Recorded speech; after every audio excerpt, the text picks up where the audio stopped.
Hello বন্ধুরা, এই দেখো এবার আমরা সেই দশকর্মার বক্সটা আনবক্সিং করছি। এখন খোলা হচ্ছে, দেখা যাক।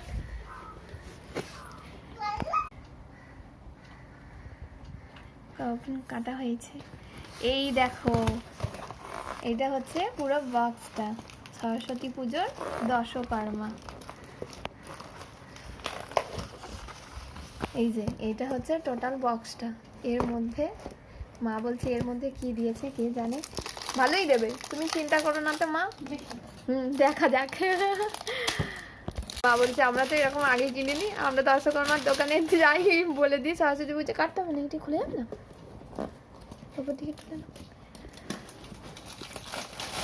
তুমি চিন্তা করো না, দেখা যাক, খোলা হোক।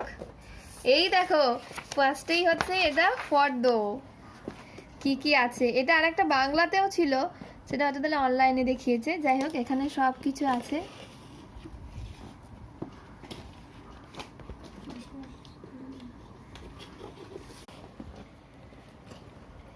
কি গো মা, তোমার কি মনে হচ্ছে? খুব চিন্তায় পড়ে গেছে ঐশু। ঐশুর এবারে হাতে করি। ঐশু মাথা চুল গেছে। এই দেখো, এই দেখো, প্রথমে হচ্ছে সরস্বতী পুজোর পাঁচালি, বাহ।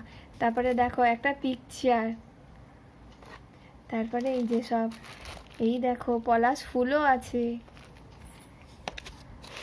এই দেখো পাঁচ কলাই, এটা হচ্ছে পৈতে সুপারি সিঁদুর, এটা হচ্ছে চাঁদমালা ছোট বড়। এটা কি? আচ্ছা, এটা ধুনোর জন্য নারকলের ইয়ে, খুব সুন্দর সাজানো আছে। ধূপ, দেশলাই, এটা হচ্ছে শাখা পলা, এগুলো সব আছে। এই যে এখানে সব আছে। এই যে এটা হচ্ছে দুয়াত, মানে এটা কালিটার এটা, তাই তো। আর এটা হচ্ছে পেন, বাহ খুব সুন্দর, যেমন এক্সপেক্ট করেছিলাম তার থেকেও ভালো এসছে। আমি তো খুব খুশি হয়েছি। সব রকম এখানে, আমি যদি এইসব নিয়ে এখন চেন্নাইয়ের বাজারে খুঁজতে যেতাম। আর এই যে এটা হচ্ছে গামছা, গামছাটা একটা নিতে হবে। এই যে এটা হচ্ছে আচ্ছা, ঘি সবই ঠিক আছে, কোনো অসুবিধা নেই। এখানে এই যে আয়না, অঘরু সব দেওয়া আছে, সব সব সব সব। এটা হচ্ছে পবিত্র গঙ্গা মাটি, বাহ খুব